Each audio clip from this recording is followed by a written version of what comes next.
시간이 되기를 축복합니다. 우리 말씀을 위해서 잠깐 기도하겠습니다. 하나님 아버지, 저희들 말씀의 떡상 앞에 이렇게 둘러앉게 하시니 감사합니다. 진리를 향해 배고프게 해주시고 생명의 말씀을 향해 목마르게 해주십시오. 사마리아 우물가의 여자가 주의 말씀 듣고 영원히 마르지 않은 생명수 몸에 가졌는데 이 시간에 생명의 말씀이 우리 안에 그렇게 역사하게 도와주시옵소서. 기대하옵고 예수님 이름으로 간절히 기도하옵나이다. 아멘. 오늘 말씀의 주제는 두려움입니다.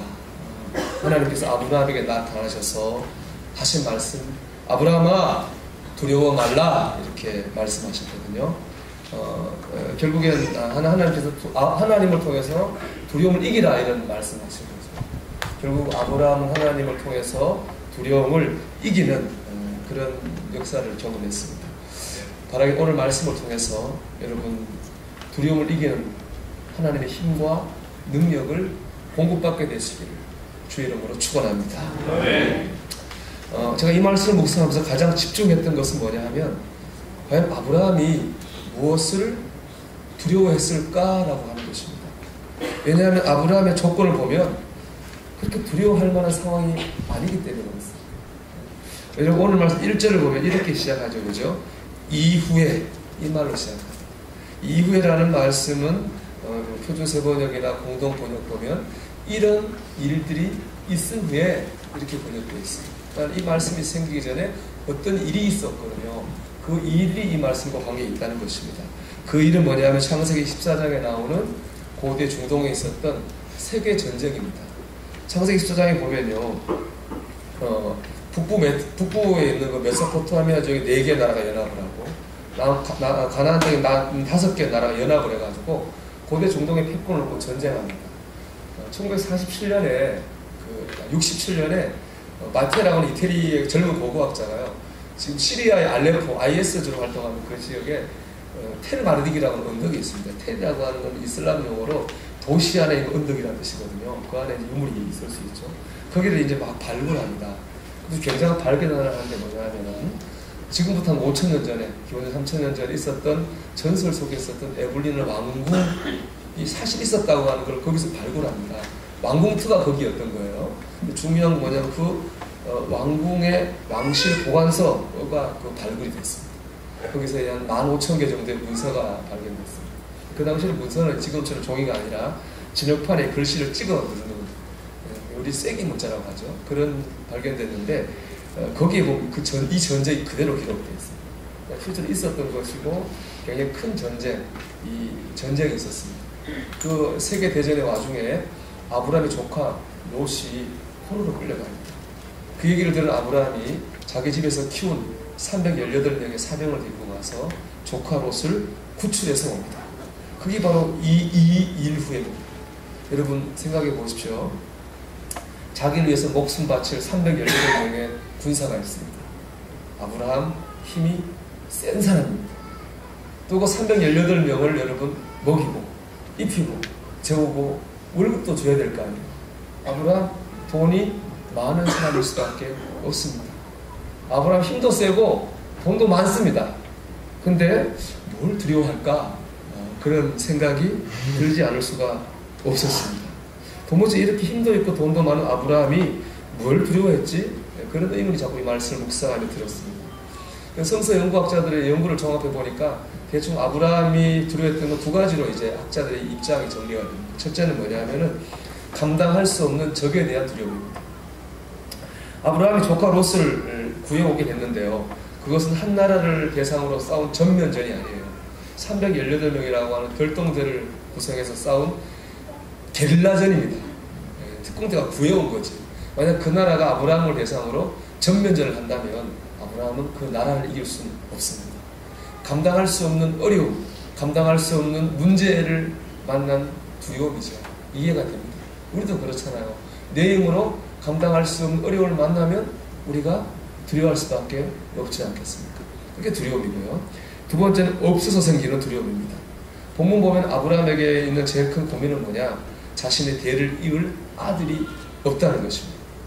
이 아브라함 할 수 없이 엘리에셀이라는 사람을 자기의 양아들로 삼게 되거든요. 이 시대 눈을 보면은 자녀가 없다고 하는 게 속상하고 아픈 일이긴 하지만 두려워할 만한 일인가 이런 생각이 들죠. 부러워할 수는 있지만 두려워까지 할 만한 일인가 이런 생각이 듭니다. 그런데 그 당시는 종족사회고 시족사회입니다. 이 종족사회와 시족사회의 제일 큰 사명은 뭐냐? 대를 잇는 겁니다. 대를 잇지 못하면 당대에 아무리 잘 살아도 그 인생은 실패한 인생이 될 수밖에 없습니다. 저주받은 삶이 될 수밖에 없습니다. 그러니까 아들이 없는 아브라함은 두려워할 수밖에 없는 것이죠. 없으면 두렵습니다. 돈이 없으면 두렵고 건강이 없으면 두렵고 의지할 사람이 없으면 두렵죠. 있어도 그렇잖아요. 내가 돈이 없어지면 어떡하지? 두렵잖아요. 내가 나중에 아프면 어떡하지? 두렵잖아요. 주위에 외로워지면 어떡하지? 두렵지 않습니까? 그러니까 없는 거는 참 두려운 일입니다. 그래서 학자들이 얘기한 두 가지입니다. 아브라함이 감당할 수 없는 얼마나 두려워했고 없어서 두려워했다는 거예요. 근데 저는 좀 다르게 생각해요. 이 두 가지보다 더 중요한 본질적인 두려움이 아브라함에게 있었다고 생각합니다. 그건 뭐냐? 영적인 두려움입니다. 하나님이 안 믿어지는 거예요. 하나님 말씀이 안 믿어지는 거예요. 영적 두려움이야말로 아브라함이 가졌던 두려움의 본질이라고 저는 생각합니다. 여러분 오늘 말씀 2절은요. 하나님께서 아브라함에게 내가 두려워하지 마라. 내가 너 방패가 되고 상급이 되어줄게 라고 한 하나님의 말씀에 대한 아브라함의 반응이 2절이거든요. 2절 같이 읽어보겠습니다. 아브라함이 이르되 무엇을 내게 주시려 하나이까? 나는 자식이 없사오니 나의 상속자는 이 다메섹 사람 엘리에셀이니이다. 아멘. 아브라함이 하나님 난 뭘 주시려고 합니까? 그렇게 얘기했는데 100주년 기념 성서 주석을 보면 이 말씀을 이런 뉘앙스로 번역하고 있습니다. 하나님 자식도 주시지 않으면서 내게 무엇을 주시려고 하십니까? 이 말씀. 하나님 자식도 안 주면서 뭘 주려고 합니까? 한 게 아브라함의 대답이었다. 여러분 이 말씀 놓고 보면 아브라함의 지금 영적 상태가 어떻습니까? 믿음이 좋습니까? 믿음이 안 좋은 것 같습니까? 어떤 것 같습니까? 믿음이 안 좋죠. 아브라함 믿음이 안 좋습니다. 하나님 자식도 안 주면서 하나님 나 못 믿겠습니다. 이런 아브라함의 사실 반응이었어요. 그건 아브라함의 반응이 이해가 되는 부분이 있습니다. 하나님께서 이 일이 나타나시기 전에 아브라함에게 2번이나 내가 내 자손을 주겠다고 약속하셨거든요. 그리고 시간이 이 시점은 10년이 그 시점입니다.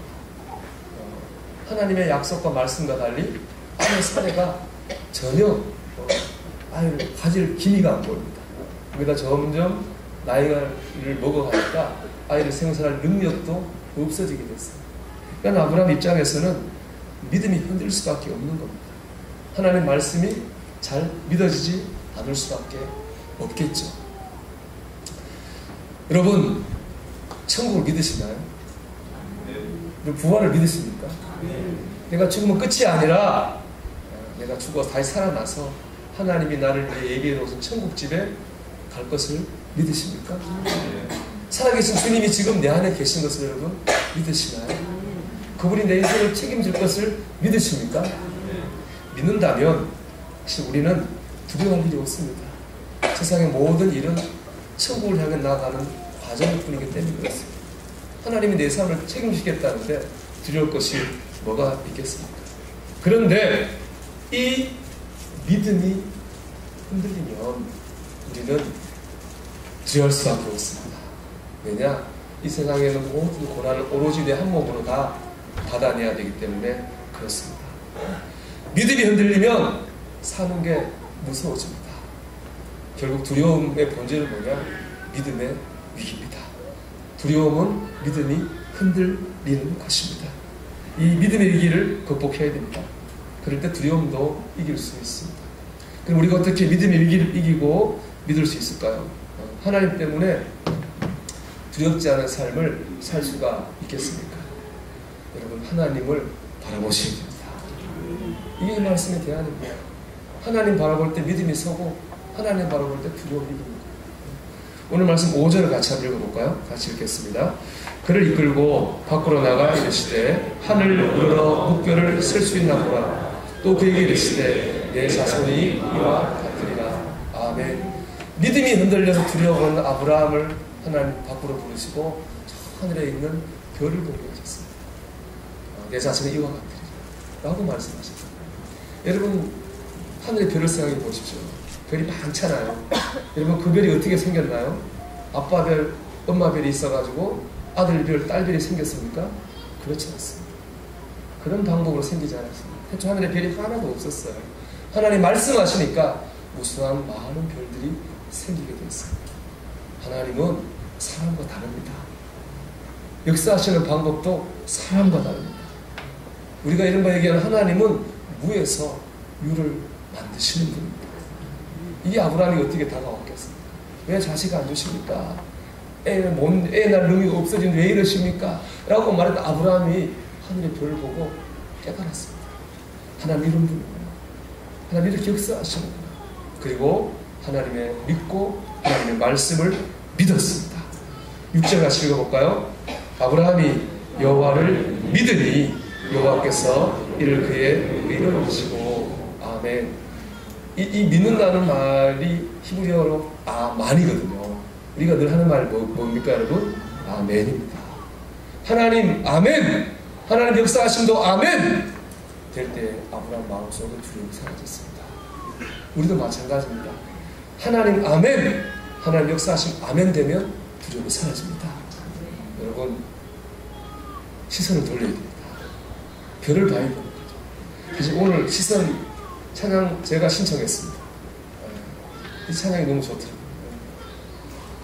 모든 시선을 주님께 드리고 전능하신 하나님을 배울 때 내 삶은 주의 역사가 되고 하나님이 일하기 시작하네. 이 말씀 우선 이 한 주간 이 찬양이 그래서 제 마음속에 있었습니다.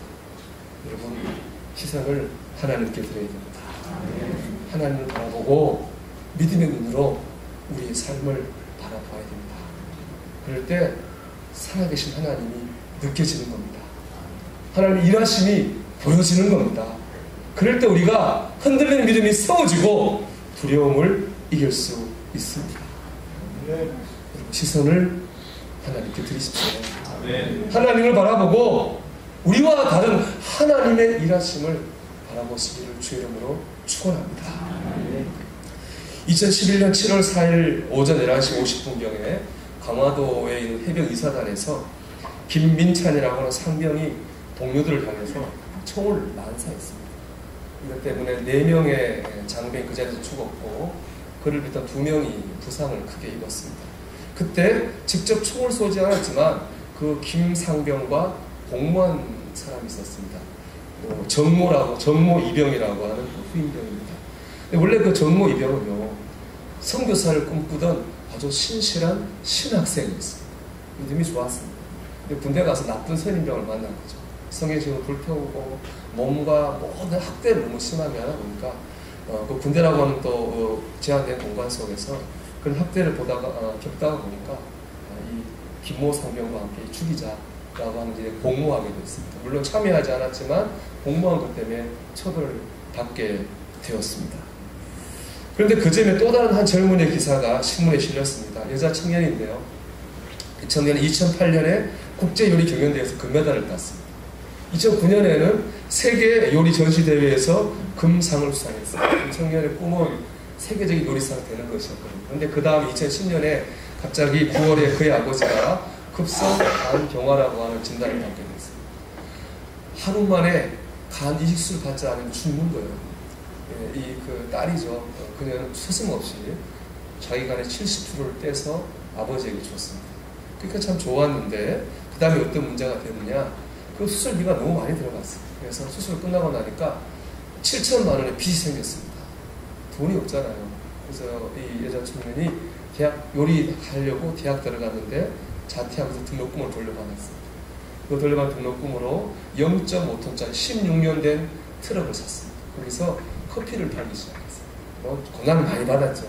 그 당시에 그 싸이월드가 유행이었는데 그 싸이월드를 통해서 이 청년의 사연이 소개되었습니다. 네티즌들이 그래서 성금을 모아서 그 여자 청년이 건물 임대료와 설비비를 지원받아서 카페를 열었는데 하루에 10만 원의 수익이 난다.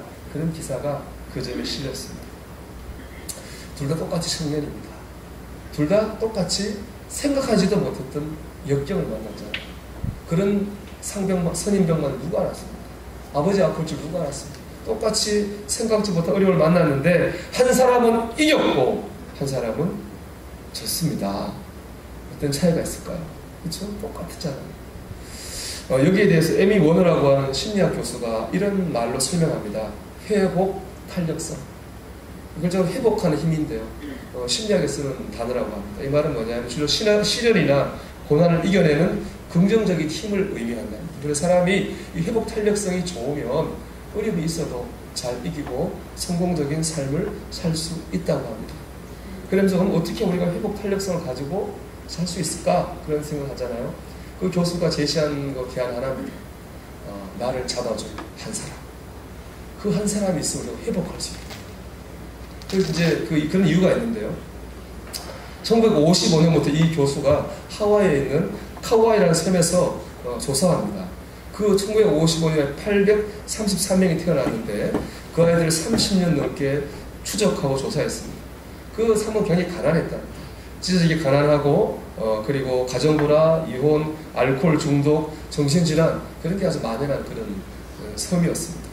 그 아이들도 영향을 받을 수밖에 없겠죠. 3분의 2 아이들이 일찍부터 학습부진, 약물 중독, 정신질환, 사회 부적응자, 범죄자가 되었다고 합니다. 그들 중에 이 에미 워너 교수가 특별히 심한 환경이 더 안 좋은 201명의 고위험군을 가지고 조사했습니다. 그랬더니 놀라운 결과가 하나 생겼습니다. 그 201명 중에 3분의 1, 72명이 환경에 전혀 상관없이 잘 살더라는 거예요. 밝고 건강하고 누가 봐도 참 좋은 사람으로 성장했다는 겁니다. 그래서 그게 참 신기했어요. 왜 얘들은 72명은 환경 영향을 받지 않았을까? 10년을 더 추적하고 조사했습니다. 그랬더니 그 72명의 공통점이 하나가 있었습니다. 뭐냐? 붙잡아줄 누군가가 있었어요. 자기를 인정해주고, 이해해주고, 받아주고, 사랑해주는 어른 한 명, 기대를 언덕에 되어주는 어른 한 명이 다 그들에게는 있었다. 그 사람 때문에 그들의 환경의 어려움을 회복 탄력성, 환경을 이기는 사람이 되었다는 것입니다. 여러분, 우리가 살려면, 이기려면 우리가 기댈 언덕이 하나 있어야 됩니다. 우리가 평안 얻으려면 우리가 의지할 수 있는 한 사람이 있어야 됩니다. 누구겠습니까, 여러분? 하나님이십니다. 하나님 바라봐야 됩니다. 그럴 때 우리가 이 세상 가운데서 두려움을 이길 수 있습니다. 시선을 돌려 하나님을 바라보십시오. 그게 우리가 사는 길입니다. 그게 우리가 이기는 길입니다. 그게 우리가 평안을 얻는 길입니다. 시선을 돌려 하나님 바라보시기를 축복합니다. 마지막으로 적용합니다. 기도하십시오. 기도하셔야 됩니다. 왜냐? 시선을 주님께 드린다고 하는 것은 기도하는 것이기 때문에 그렇습니다. 여러분, 예수님께서도 두려워한 일이 있으셨을까요? 없으셨을까요? 있었습니다. 몇 번인지 모르겠는데 적어도 한 번은 확실하게 있었습니다. 그 언제냐? 예수님 십자가 지기 바로 전날 밤 목요일. 네, 목요일. 그때 주님 성경 보면 주님 굉장히 두려웠던 걸 알 수 있어요. 십자가를 못 박혀 죽이신 전날 밤 예수님은 바로 그 십자가가 있는 그 시온산 맞은편 감람산에 있는 겟세마네 동산에 기도하러 가셨어요. 그때 예수님의 모습을 제자 마태는 이렇게 표현하고 있습니다. 26절 37절에 이 표현되어 있는데 같이 읽어볼까요? 고민하고 슬퍼하사. 이게 제자 마태가 본 주님의 모습입니다. 평상시에 주님 그렇게 안 했는데 그날 주님의 모습은 정말 고민하고 슬퍼하는 두려움에 빠진 모습이었어요. 십자가의 고난이 어떤 것이기에 아니까 그렇겠죠. 그렇게 두려움에 쌓인 주님이 하신 일은 뭐냐? 기도했습니다. 좀 기도하셨거든요. 우리 마태복음 26장 39절의 말씀 같이 읽어볼까요? 조금 나아가사 얼굴을 땅에 내시고 엎드려 기도하여 이르시되 내 아버지여 나를 할만하시거든 이 잔이 내게서 지나가게 하옵소서. 그러나 나의 원대로 마시옵고 아버지의 원대로 하옵소서 하시고, 슬퍼하고 고민하고 두려움 가운데 있던 주님이 선택하신 기도였습니다. 좀 간절히 기도했습니다. 얼마나 간절히 기도했는지 머리에 땀방울이 흘러가지고 핏방울이 되어서 흘러내렸다고 기록하고 있습니다. 한 번 기도한 게 아니라 두 번, 세 번 기도했습니다. 주님 간절히 기도하셨거든요. 기도한 다음 주님 이렇게 말씀하십니다. 마태복음 26장 46절의 말씀입니다. 같이 읽어볼까요?